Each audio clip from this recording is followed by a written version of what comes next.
Dear student, आज हम plant and environment में इम्पॉर्टेंट एडाफिक फैक्टर सॉइल के बारे में डिटेल में स्टडी करेंगे। सॉइल एक इम्पॉर्टेंट फैक्टर होता है जो प्लांट के लिए बहुत ही महत्वपूर्ण फैक्टर है और इसमें सॉइल जो है, सॉइल से ही प्लांट को वाटर है, मिनरल सब्सटेंसेस, ये सब प्रोवाइड होते हैं। और इसके साथ साथ सॉइल में ही प्लांट होता है, प्लांट का स्थलीकरण की क्रिया होती है। स्थलीकरण प्लांट, सॉइल ही प्लांट को एक फिक्स करके किसी भी जगह पे जो है फिक्स करने के लिए काम करती है। इस प्रकार से सॉइल जो है, अगर हम देखें तो सॉइल एक लैटिन वर्ड से मिलकर बना हुआ है। इसका नाम है सोलम, एंड सोलम का अर्थ है ऐसी सामग्री, भू सामग्री जिसमें प्लांट ग्रो होते हैं। मृदा भूमि की सतह की सबसे ऊपर की परत होती है और इसका निर्माण किससे होता है? भूमि की सतह की सबसे ऊपर की परत सॉइल होती है जहाँ पर प्लांट को ग्रो किया जाता है। तो इस मृदा का निर्माण किससे होता है? वेदरिंग से होता है। चट्टानें जब टूटती हैं, चट्टानों की वेदरिंग होती है, अक्षय की क्रिया होती है। और जब जंतुओं और जब मृत जंतु और पौधे जो होते हैं उनका अपघटन हो जाता है तो वो ही कार्बनिक पदार्थ उस चट्टान की वेदरिंग के साथ मिल जाता है और ह्यूमस का निर्माण करता है। तो इसमें इसी जो सॉइल के अंदर जो है वो वेदरिंग होती है, मतलब सॉइल का निर्माण चट्टानों की वेदरिंग से हुआ और पौधों से और जंतुओं के जब अपघटन हुआ है उनसे कार्बनिक पदार्थ जो ह्यूमस बनता है, उन दोनों से सॉइल का निर्माण होता है। और विज्ञान की वो शाखा जिसके अंतर्गत हम मृदा का अध्ययन करते हैं उसे हम पीडोलॉजी या मृदा विज्ञान कहते हैं। और आज इसको हम सॉइल को हम एक इम्पॉर्टेंट एडाफिक फैक्टर भी कहते हैं, तो इसलिए study of soil is also known as edaphology भी कहलाती है।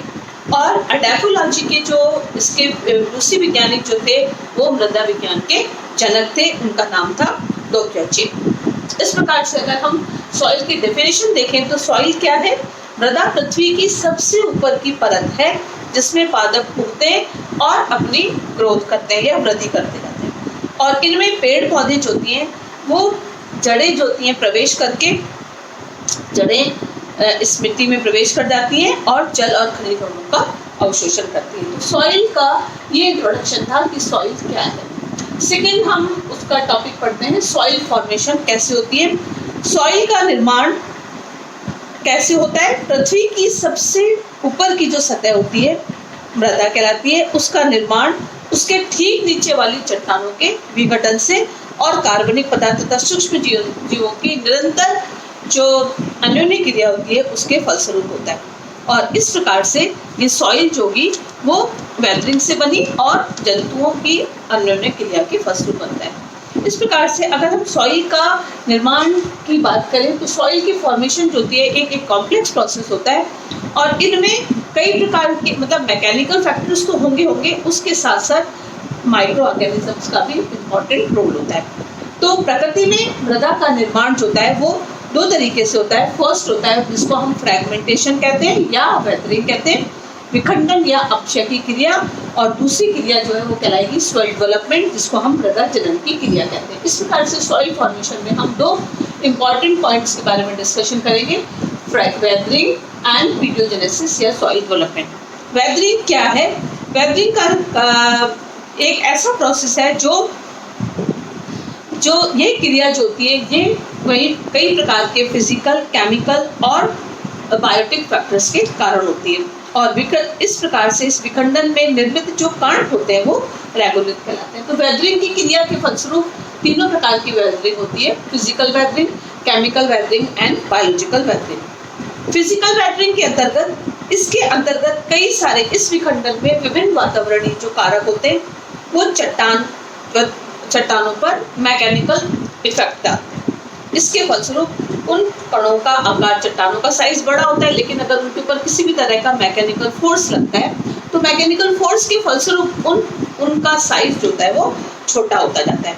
और इन कारकों के कारण ही इन कारकों के कारण पेट्रो पदार्थों में किसी प्रकार का रासायनिक परिवर्तन नहीं होता, लेकिन ये कारक जो होते हैं ये होते हैं टेम्परेचर है, लाइट है, और टेम्परेचर है, वाटर है, आइस है, ग्रेविटी है एंड देन एयर होती है।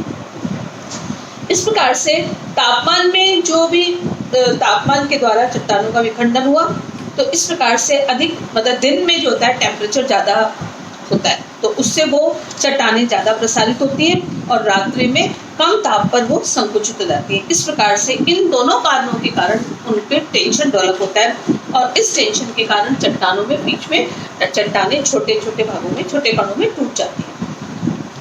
इसका तो ये टेम्परेचर जो एक इम्पॉर्टेंट फैक्टर है एक वेदरिंग करने के लिए। दूसरा, वाटर भी एक इम्पॉर्टेंट फैक्टर होता है।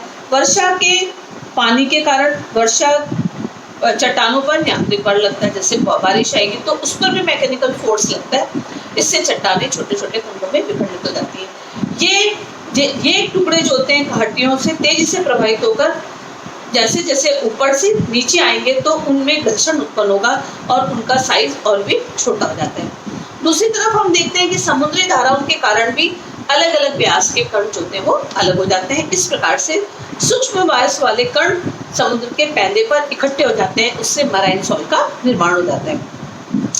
और जब सर्दियों में पानी जम जाता है तो उससे हिम बन जाता है, आइस बनती है, और आइस भी जो होती है वो उन चट्टानों के खांचों में जमा हो जाती है, तो उसके कारण उसके वॉल्यूम में वृद्धि होगी और वॉल्यूम से वृद्धि के कारण प्रेशर बढ़ेगा, तो जो चट्टानें जो होती हैं उनमें वेदरिंग हो जाती है। इस प्रकार से टेम्परेचर है, लाइट वाटर है एंड आइस जो होते हैं इंपॉर्टेंट फैक्टर होते हैं वेदरिंग के लिए। तूफानी हवाओं के कारण भी मिट्टी के कण एक स्थान से दूसरे स्थान पर विस्थापित होते हैं और इस विस्थापन के कारण भी उनका साइज छोटा हो जाता है। और इस प्रकार से ये वाली वेदरिंग जो होती है, इस वेदरिंग को हम कहते हैं फिजिकल वेदरिंग, जिसमें मेन फैक्टर थे वाटर, हवा, एयर एंड टेम्परेचर। सेकेंड होता है केमिकल वेदरिंग। केमिकल वेदरिंग जो होती है, इस प्रक्रिया के लिए नमी और वायु का होना आवश्यक होता है। इस प्रकार से इस प्रक्रम के द्वारा चट्टानों में के मूल खनिज पदार्थ आंशिक रूप से या पूर्ण तरह से विलुप्त हो जाते हैं। इनमें जल जो होता है वो एक इम्पॉर्टेंट सॉल्वेंट का काम करता है और ये मृत पादपों के, और इसके द्वारा क्या होगा, मृत पदार्थों का, मृत पादप जो डेड प्लांट एंड एनिमल्स होते हैं उनके शरीर का अपघटन होता है और अपघटन के कारण कार्बनिक अम्ल व CO2 की उपस्थिति में ये अपघटन होता है और कार्बनिक अम्ल और इससे CO2 की निर्माण होता है। इस प्रकार से रासायनिक क्रियाओं के द्वारा जल अपघटन की ये वेदरिंग की क्रिया होती है।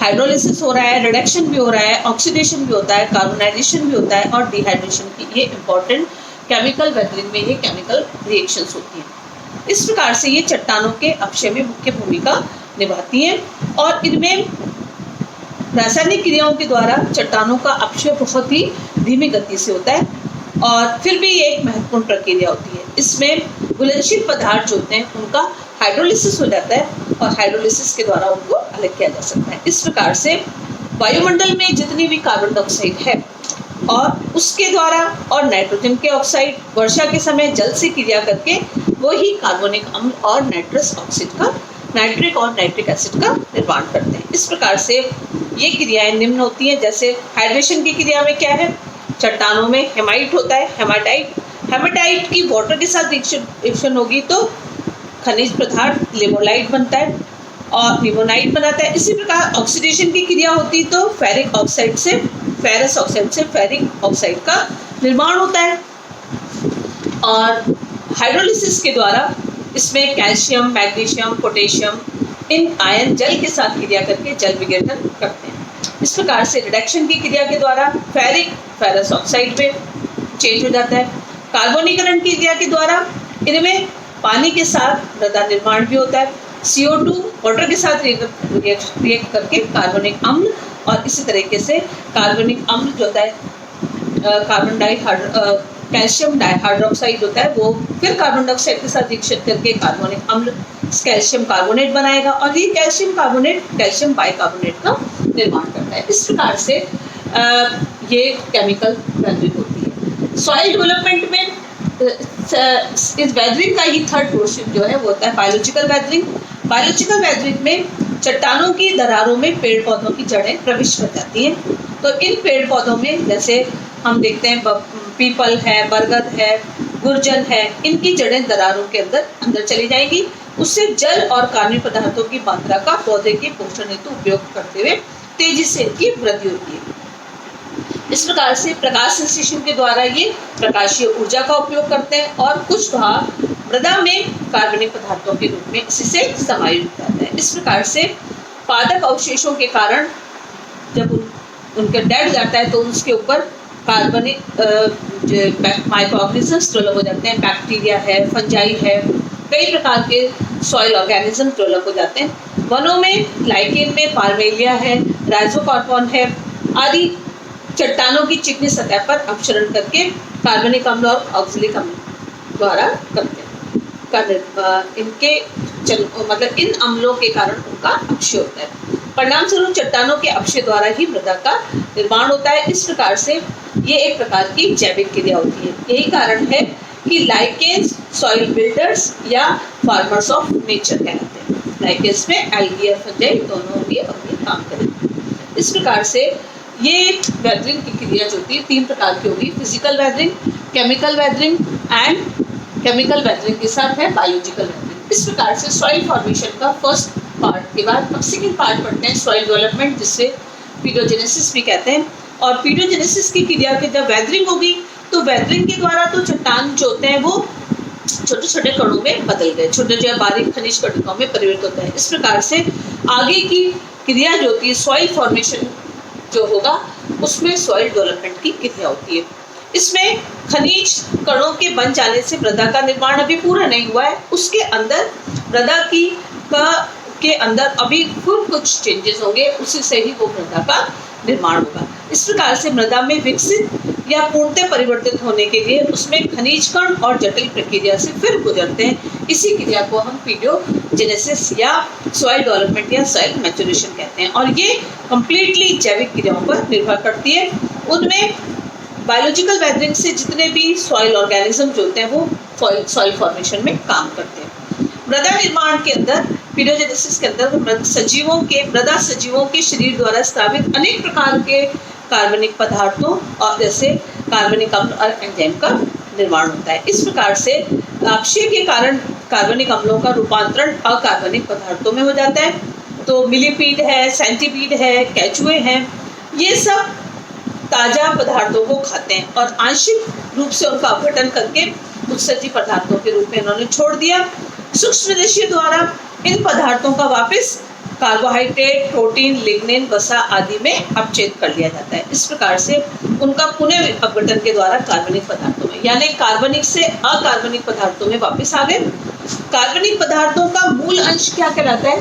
ह्यूमस कहलाता है। उसमें ह्यूमिन, फ्लूविक अम्ल, ह्यूमिक अम्ल आदि उपस्थित होते हैं। विघटन की दर बहुत ही धीरे होती है और ये बहुत ही स्लो प्रोसेस होता है। इस प्रकार से मृदा परिवर्तन के अंदर, सॉइल डेवलपमेंट के अंदर ये सब 4-5 प्रोसेस होते हैं। लेटराइजेशन, पोडोसलाइजेशन, कैल्सिफिकेशन, सैलिनेशन एंड ग्लिजाइजेशन होता है। ग्लेभवन इसको कहते हैं। लेटराइजेशन की क्रिया क्या होती है? इस प्रक्रिया के अंदर ट्रॉपिकल एंड सब ट्रॉपिकल वनों में ये क्रिया पाई जाती है। इस क्रिया में मृदा का रंग जो होता है वो लाइट कलर का हल्का रेड या भूरा लाल होता है। यहाँ पर वर्षा काल में जैसे जैसे बारिश होती है तो कार्बनिक पदार्थ और खनिज पदार्थों का रिसाव निचली मृदा सतह पर हो जाता है। इससे उनमें एल्यूमिनियम और लोह के ऑक्साइड का रिसाव नहीं होने के कारण ऊपरी परत में ही मृदा परतों में ये परत है। इस प्रकार से इन खनिज तत्वों की ऊपरी मृदा स्तरों में उपस्थिति के कारण मृदा का रंग ये ऊपर रह गए, नीचे तक नहीं गए, इसलिए मिट्टी का कलर हल्का लाल या भूरा हो जाता है। इस क्रिया को हम मृदा को हम लेटराइट और लेटराइट बनने की क्रिया को लेटराइजेशन कहते हैं। इस प्रकार से लेटराइट मृदा भारत में के अतिरिक्त अमेरिका, उत्तरी अमेरिका, यूरोप, ऑस्ट्रेलिया में पाई जाती है। यह मिट्टी कम उपजाऊ होती है, इसे ऑक्सीसोल भी कहते हैं। सेकेंड क्रिया जो होती है वो कहलाती है पोडसोलाइजेशन। इस क्रिया में ये शीत जलवायु में इसका निर्माण होता है। मृदा निर्माण की इस प्रक्रिया को स्पोडोसोल्स भी कहते हैं। ये प्राय ठंडे प्रदेशों में वर्षा से घिरी हुई पत्तियों के लिटर अन्य कार्बनिक पदार्थों के अपघटन बहुत ही धीमी गति से होता है। इसके अंदर वर्षा की जल द्वारा भूमि की ऊपरी सतह पर क्षारीय पदार्थ घुलकर नीचे की ओर प्रक्षालित हो जाते हैं और मृदा की ऊपरी सतह पर एसिडिक प्रवृत्ति धारण कर लेती है। इस प्रकार से अम्लीय पदार्थ को ही पोडोसोल और पोडोसोल के बनने की क्रिया को पोडोसोलाइजेशन कहते हैं और ये ठंडी जगह पर कोनिफरस फॉरेस्ट में बनती है। और इस प्रकार से उष्णकटिबंधीय प्रदेश जहाँ से हिमालय पर्वत श्रृंखला के शंकुधारी वनों में पोडोसोल मृदा नहीं बनती क्योंकि वहाँ वर्षा ऋतु में ऊपरी परत में क्षारीय पदार्थ रिसकर नीचे चले जाते हैं, मतलब एसिडिक फॉर्मेशन नहीं होती। इस प्रकार से ये ग्रीष्म ऋतु में भूमिगत जल के कैपिलरी वाटर के फोर्स के द्वारा ही फिर से ऊपरी सतह पर आ जाते हैं और इस प्रकार से देखा जाता है कि लाल यौगिकों की उपस्थिति के कारण ये मृदा लाल रंग की होती है। नेक्स्ट होता है कैल्सिफिकेशन। कैल्सिफिकेशन की क्रिया के अंतर्गत वर्षा कम होती है तो कैल्शियम कार्बोनेट, मैग्नीशियम कार्बोनेट जो होते हैं वो वर्षा के कारण इन क्षेत्रों में, ज्यादा मैदानी इलाकों में है वर्षा है तो इसके कारण उसके ऊपर जो मिट्टी के ऊपर कैल्शियम कार्बोनेट और मैग्नीशियम कार्बोनेट होते हैं उसको हटाए नहीं जा सकते। इस प्रकार से ये घासों और कैल्शियम की अत्यधिक मात्रा अवशोषित हो जाती है और पुनः मृदा पर कार्बनिक पदार्थों में ये पुनः चक्रित होते हैं। इस प्रकार से कैल्सिफिकेशन की क्रिया में कैल्शियम का बाहुल्य होता है, कैल्शियम का डिपोजिशन ज्यादा होता है, इसको कैल्सिफिकेशन कहते हैं। सैलिनाइजेशन में सॉल्ट जो होते हैं वो अधिक से अधिक मात्रा में इकट्ठे हो जाते हैं। इसमें लवणों की मात्रा जो होती है अधिक होगी। इसमें जैसे ज़ीरोफिटिक एरिया है, अर्ध मरु प्रदेश होते हैं, वहाँ वनस्पतियाँ दूर दूर स्थित होती हैं, वहाँ की ग्रोथ भी सीमित होती है। मृदा में कार्बनिक पदार्थ और नाइट्रोजन का निक्षेपण भी कम होता है। इस प्रकार की मृदा में पादपों में पोषक काफी मात्रा में उपस्थित होते हैं। इस मृदा में जिन क्षेत्रों में घुलनशील लवणों की मात्रा अधिक होती है वहाँ अनियमित वर्षा होने के कारण वो लवण जो होते हैं जल के साथ गहराई में चले जाते हैं और पानी के साथ वाष्पित होकर वापस सतह के नीचे कैल्शियम, मैग्नीशियम के लवणों का सीमेंट के समान छिद्र निर्मित हो जाता है। इसको हम कैल्च कहते हैं और मृदा निर्माण की क्रिया ये सैलिनाइजेशन कहलाती है और इस विधि द्वारा जो मृदा बनती है वो एल्डोसोल कहलाती है। नेक्स्ट होता है गैल्सिनेशन, जिसे ग्लेकोहन भी कहते हैं। ये ठंडे और टुंड्रा एरियाज में बनता है। इसमें इस प्रकार की मृदा के ऊपरी सतह को पीट एकत्रित हो जाता है और लवण युक्त ये नहीं होती, ये मृदा लवण युक्त नहीं है। ध्रुवीय और आर्कटिक एरिया जो होते हैं वहाँ पर ये बनती है, उसमें फेरस लवणों की बहुलता के कारण इस मृदा का रंग नीला हो जाता है। नेक्स्ट है सॉइल प्रोफाइल। सॉइल प्रोफाइल या स्ट्रैटिफिकेशन जो होता है इस क्रिया को हम अगले लेक्चर में पढ़ेंगे कि सॉइल लिटराइजेशन की सॉइल प्रोफाइल जो होता है या स्ट्रैटिफिकेशन की क्रिया क्या होती है। Thank you.